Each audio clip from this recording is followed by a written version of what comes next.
Les amis, c'était complètement dingue cette année, c'était dingue. On a vécu quand même une année un peu folle. Moi je vous le dis, l'année était un peu folle. Dans cette vidéo, on va regarder du coup les 10 villes qui ont le plus augmenté au niveau des prix en 2020. Chaud, c'est parti!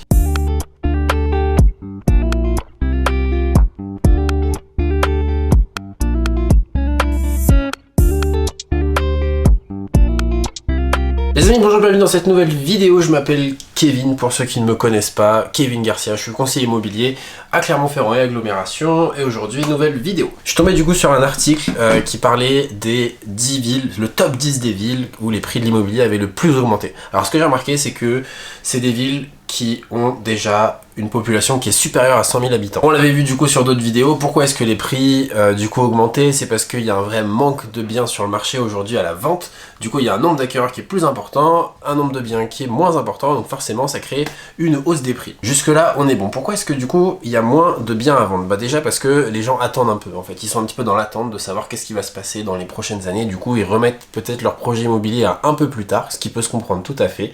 Mais il y en a aussi d'autres du coup qui veulent passer à autre chose, qui veulent une maison avec un jardin, etc. Donc il y a plein de choses à faire. On va regarder du coup aujourd'hui les 10 villes qui ont le plus augmenté à Clermont-Ferrand. Non, pas du tout à Clermont-Ferrand, en France. Ok, c'est parti. Alors, première ville, c'est Strasbourg. Moi, je connais pas du tout la ville de Strasbourg, mais l'article nous dit qu'il y a une augmentation de 10,5% en 2020. C'est dingue. C'est juste fou. Hein. C'est-à-dire qu'un appartement qui vaut 100 000 début 2020, aujourd'hui, il vaut 110 500. Alors, je connais pas du tout la ville, mais par contre, je connais quelqu'un qui travaille là-bas. C'est un confrère. Il est également agent immobilier. Il s'appelle Alexandre. On va l'appeler. On va voir ce qu'il va nous dire un peu sur son secteur. C'est parti. Et est-ce que tu vois des clients, par exemple, qui cherchent plus dans ton secteur parce que ça devient trop cher? Je fais partie d'un secteur, j'ai la chance d'habiter dans un secteur qui est très très prisé chez nous. Donc on va dire que 9 clients sur 10 quand ils cherchent à s'éloigner de Strasbourg, ils cherchent par chez moi. Ok. Donc ce qui fait qu'en fait les prix ils sont juste ouf. Juste après le confinement, j'ai vendu un appart. Alors, faut pas rigoler sur les villages en Alsace, mais tu vas me dire le nom là. Celui-là, il est plutôt simple à Enaim. Et un appart qui s'est vendu à pratiquement 3 000 € le mètre carré. Wow. C'est juste ouf. Et il s'est vendu en une matinée. Wow. Ok, d'accord. Ouais, il y a vraiment un phénomène. Les biens qui sont propres et jolis, pas forcément officiels, mais qui sont propres et jolis, il y a une très grosse demande et comme dit, ils peuvent partir en une demi-journée, quoi. Donc ça veut dire que les gens bougent de Strasbourg, ont un gros budget et du coup cherchent vers chez toi. Et du coup est-ce que ça fait un peu quand même monter les prix ou Ouais. Écoute, pour te dire, moi ma maison je l'ai achetée il y a un peu plus de 3 ans maintenant, à 350 000, 120 mètres carrés. Je pense qu'aujourd'hui, je peux la vendre 400 sans souci. Ah ouais. Ouais. Du coup, tu veux vendre? T'as besoin de quelqu'un? Non, je vais pas vendre. Je suis super bien là où je suis, mais pour te dire que les prix ils sont assez. Alors, je peux même pas dire délirants, puisqu'au final, il y a des gens qui l'achètent.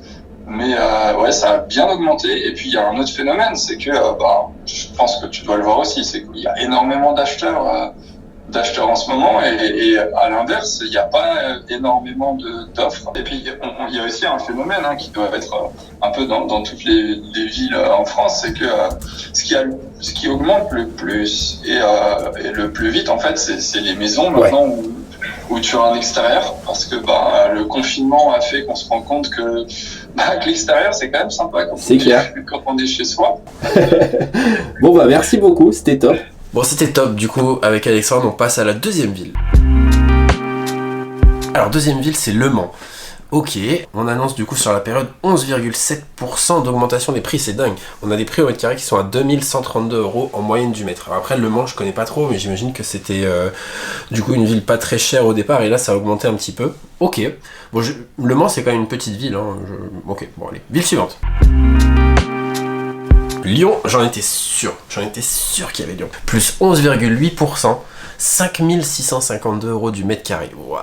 Moi j'adore Lyon. C'est vrai que j'ai entendu beaucoup avec des copains d'école de commerce que effectivement les prix grimpaient de ouf. Vu que j'aime beaucoup Lyon, du coup j'ai pas un conseiller mais j'en ai deux là-bas sur le secteur qui ont accepté du coup de participer à la vidéo, donc c'est vraiment top. On va appeler le premier, du coup c'est Cédric. Cédric il est agent immobilier, du coup il va bientôt aller chez KW à Lyon, et lui il travaille du coup vraiment sur l'hypercentre de Lyon. En fait à Lyon on a un vrai problème d'offre et de demande. Parce qu'il y a énormément de gens qui veulent habiter à Lyon et il y a assez peu d'offres de logement. Et là sur 2021 ça risque d'être un petit peu accentué. Puisque, tu sais, je t'en parlais, il y a l'encadrement des loyers qui arrive. Ouais. Et surtout, la politique de la nouvelle mairie, tu vois, j'en discutais encore hier avec un ami qui bosse dans la promotion immobilière. Clairement, ils vont pas avoir un max de permis de construire, tu vois. Donc, ça va limiter l'offre. Ouais. Et du coup, ça risque de continuer à un peu attendre tout ça, quoi. Du coup, donc la ville décide de ne plus construire de logements neufs. Alors on ne sait pas, hein, parce que c'est des on-dit et c'est de ce qu'ils voient depuis 6 mois, tu vois. Ouais. Mais effectivement, la politique de la ville en termes de logements neufs est un peu, pour le moment, un peu opaque pour les acteurs de la promotion. Du coup, ce qui peut se passer à Lyon, c'est que les gens décident d'aller plus en banlieue, peut-être, pour acheter du neuf. Et bah ouais, oui, certainement. Cet exode un peu rural, tu vois, la banlieue proche Lyon, elle reste quand même très chère. Donc en fait, il faut avoir un bon pouvoir d'achat pour pouvoir acheter même à Villeurbanne, ça commence à monter haut. L'ouest de Lyon, c'est les Monts d'Or, donc tu vois, c'est intouchable. Et en plus, tu mets vite du temps à arriver dans Lyon. Ouais. Le sud, tu mets du temps parce que c'est engorgé avec les axes routiers. Et l'est lyonnais, comme tu as l'aéroport, ça a pris peut-être 15% cette année, l'est lyonnais. Wow. Donc tu vois, ça devient aussi très compliqué pour les classes moyennes, on va dire. C'est bouché de partout, quoi. Ça devient ça devient un petit pari, hein. Bah tu vois, j'avais tu sais, quand je faisais mes études à Lyon, parce que c'était là qu'on s'était rencontrés, il y avait j'ai des potes là aujourd'hui qui veulent acheter sur Lyon, faire leur premier achat, et en fait ils se rendent compte qu'ils peuvent pas acheter dans Lyon. Et du coup, ils sont obligés de décaler, je sais plus, à Saint-Priest, je crois, ou enfin, tu vois, c'est vraiment. Certainement, ouais. T'es obligé d'aller hyper loin, quoi. On regardait avec ma copine, on se posait la question si on pouvait acheter ou quoi. Et en fait, tu te rends compte que à Lyon, même avec des revenus, tu vois, si tu gagnes entre 2000 et 2500 chacun, et ben même comme ça, si tu veux acheter un appartement, tu vois, on va dire de trentenaire avec 2 chambres et tout, faut avoir un apport de dingue, ou tu vois, ou faut avoir énormément de chance sur le bien. D'accord. Que tu perds. Mais c'est compliqué, ouais. Bah, t'as de quoi faire au moins, c'est cool. Bah ouais, c'est ça, il y a du taf, ouais. Faut rester en veille, comme on dit. Bon bah nickel, c'était top. Donc on a vu du coup Cédric qui est dans l'hypercentre de Lyon. On va aussi appeler quelqu'un d'autre, c'est Claire. Claire, elle travaille du coup sur le secteur de Villeurbanne, donc qui est en banlieue juste à côté de Lyon. Et du coup, on va voir un petit peu ce que elle pense de 2020 et comment est-ce que ça a changé du coup son activité. Qu'est-ce qui se passe, Claire? Dis-nous tout. Je t'écoute. Alors du coup, le marché immobilier à Lyon a bien évolué sur 2020. On n'a pas connu de baisse de prix, on a même connu donc une augmentation des prix. Actuellement, il y a 9 arrondissements, mais Villeurbanne est juste à Villeurbanne, c'est que les prix au mètre carré sont encore bien inférieurs par rapport à Lyon, alors qu'il faut savoir que Villeurbanne est limitrophe à Lyon 3, Lyon 8 et Lyon 6e. Lyon 6e, c'est l'arrondissement qui est le plus cher à Lyon, qui a plus de 6 000 € du mètre carré, alors qu'à Villeurbanne, on est en moyenne à 3 700 € du mètre carré. Ah ouais. Ce qui permet, voilà, aux habitants justement de choisir cette ville-là, parce que on peut, en sortant juste un petit peu de Lyon, avoir plus d'espace, plus de mètres carrés et éventuellement un extérieur, ce qui a été recherché en 2020 et ce qui sera encore très recherché en 2021, je pense. Et est-ce que c'est, tu vois, entre la frontière entre Lyon et Villeurbanne, est-ce que c'est d'un coup où les prix, je sais pas, dans le 6e, je me rends pas compte des prix, mais est-ce que c'est d'un coup où ça passe à 3000 à Villeurbanne, ou est-ce que c'est progressif, plus tu vas dans Villeurbanne et moins c'est cher?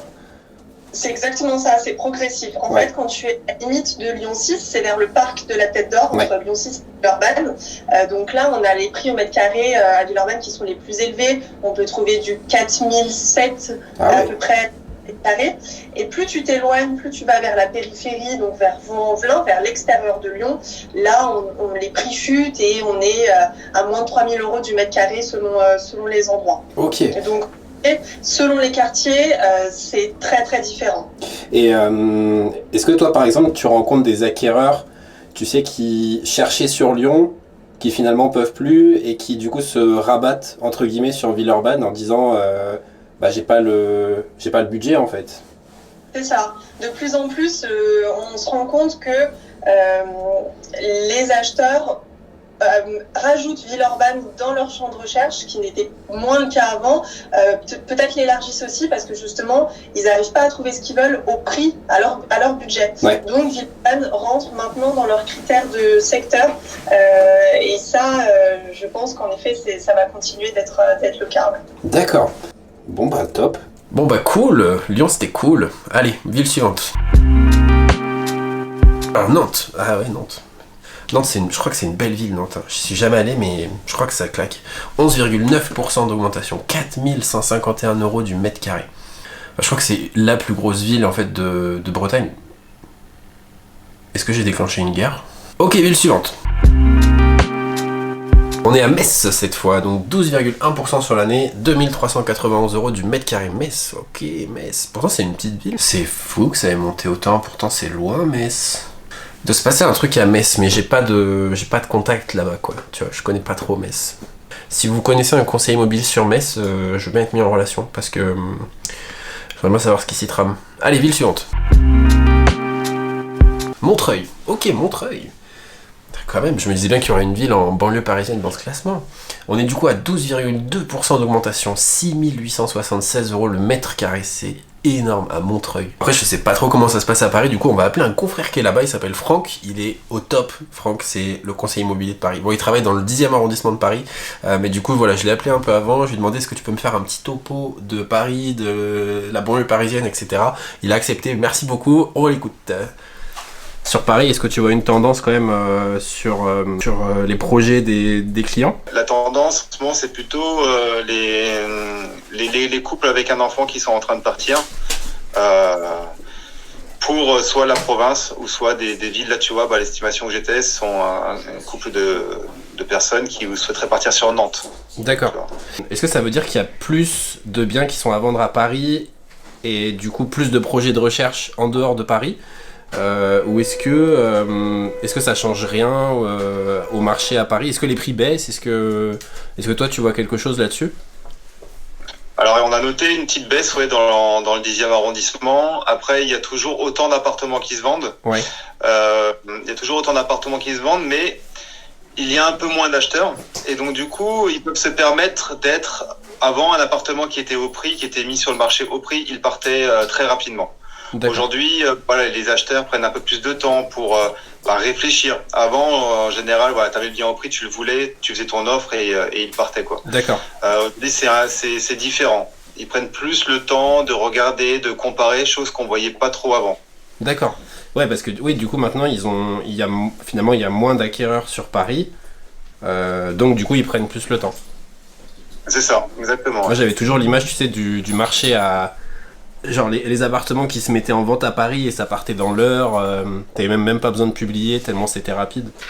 Il y a beaucoup de Parisiens qui sont en train de migrer en périphérie, justement, où le prix au mètre carré il est un peu plus intéressant, Ouais. Où il peut avoir un peu plus grand, tu vois. Voilà, ils n'hésitent pas en tout cas à aller voir du côté de soit de Maison Alfort ou même dans le 94. D'accord. Voilà, les gens, ça les embête plus finalement d'être un peu plus loin. Avec le télétravail, ils peuvent rester un peu plus longtemps à la maison et donc du coup, voilà, ils se disent effectivement, pour mon confort, étant donné que je reste à la maison, je préfère avoir soit un peu plus d'espace vert ou alors une chambre en plus. Ouais. Tu vois, ce sont toutes ces petites choses qui font que les gens préfèrent aller un peu plus loin, quitte à sortir de Paris. C'est pour ça qu'on note quand même une belle attractivité au niveau des villes en périphérie. Tu peux être rapidement du coup à l'extérieur de Paris et bénéficier du cadre un petit peu moins urbain, mais en même temps tu peux rapidement être dans le centre-ville et du coup tu restes en fait tu restes proche tu restes parisien quoi finalement. Complètement, et tu vois, je discutais avec un couple là qui vont mettre en vente, ils vont partir même beaucoup plus loin, ils vont aller du côté de Rennes. Tu vois, ils font même ce calcul-là, d'aller vraiment encore plus loin. Ouais. On voit beaucoup de personnes qui s'intéressent effectivement d'aller en périphérie de Paris, mais t'en as beaucoup aussi qui quittent Paris pour aller dans de grandes villes. Après, c'est pas l'exode non plus. C'est pas l'exode dont on parlait au premier confinement, que tous les Parisiens allaient quitter Paris, que Paris allait être vide, etc. Non, ça on le connaît pas. Tu vois, moi je pensais vraiment que j'aurais des clients, c'est des gens qui disent on a vendu notre 50 mètres carrés parisien, on était 5 dedans, maintenant on veut une grande villa à Clermont, tu sais, un peu le cliché du truc, quoi. On a eu quelques-uns qui cherchaient quand même à rentrer parce qu'ils étaient clermontois à la base, mais je pensais vraiment qu'il y aurait une grosse vague, tu sais, ouais, c'est ça, de gros budgets, de gros projets, et que du coup ça allait complètement chambouler un peu le marché, quoi. Bon bah écoute, c'était top. Bon bah cool, allez, ville suivante. Orléans, 16,1%, 2667 € du mètre. Wow, c'est une des plus fortes hausses. Ah oui, après les prix, ils avaient baissé de 2,4% l'année précédente, donc forcément ça joue un petit peu aussi. Et puis surtout, bah, Orléans c'est quand même proche de Paris, donc il y a beaucoup de gens qui habitent Orléans, qui travaillent sur Paris, vu que c'est juste à côté. On appelle du coup un marché de report, ça veut dire que c'est un marché qui se substitue à un autre marché qui devient trop cher. Ville suivante. Limoges, plus 16,4%, 1844 €. Après Limoges ils partent de loin quand même, hein. 1844, ils avaient quand même des prix assez bas, mais bon. C'est bien pour Limoges, c'est une belle ville Limoges. Un bon point pour la porcelaine. Et ville suivante. Qu'est-ce qu'on a maintenant? On a Angers. Ouah, Angers, 16,4%, 2889 €. Après Angers, si je crois bien que c'est à côté de Nantes, non? Et ouais, donc forcément là aussi c'est un marché de report, puisque du coup il y a des acquéreurs qui habitent à Nantes, à qui les prix augmentent beaucoup trop, on a vu 4151, et qui du coup se reportent sur un autre marché, sur une autre ville, à savoir du coup celle d'Angers. Et on se retrouve du coup avec 1000 € de moins du mètre, c'est quand même non négligeable, quoi. C'est parti pour la dernière ville de ce top 10. Mulhouse. Ah je m'y attendais pas du tout, quoi. Plus 16,5%, 1939 € du mètre. Après 1939 €, ouais, les prix étaient quand même bas au départ, donc ça peut expliquer aussi la forte progression. Après Mulhouse, c'est proche de quelle ville en fait? Moi je connais rien. Près des frontières suisses et allemandes. Ok. Bah tu vois, je savais pas. Ok, bon bah cool. Et voilà les amis, c'est la fin de cette vidéo, j'espère qu'elle vous a plu. Moi j'ai adoré la faire, c'était top, c'était la première vidéo que je faisais du coup avec quelqu'un d'autre, enfin avec un autre agent, etc. Donc c'était quand même un peu plus de taf que d'habitude, mais c'était trop marrant à faire, je me suis trop éclaté. Merci beaucoup du coup à Claire, à Alexandre, à Cédric et à Franck, c'était vraiment top d'avoir participé, merci beaucoup. J'espère du coup que la vidéo vous a plu, elle était un petit peu plus longue que d'habitude, mais vraiment c'était un vrai kiff de la faire. Comme d'habitude du coup, si la vidéo vous a plu, je vous invite à la liker, la commenter, la partager, soyez des potes, soyez tous sympas, enfin voilà, partagez, donnez de l'amour. Pour être sûr du coup de ne pas rater mes prochaines vidéos, je vous invite à vous abonner sur Facebook, sur Instagram, sur YouTube, c'est cool, on suit mes aventures, on s'amuse bien, on est là tous ensemble. Et puis du coup, bah, je vous dis à bientôt. Ciao.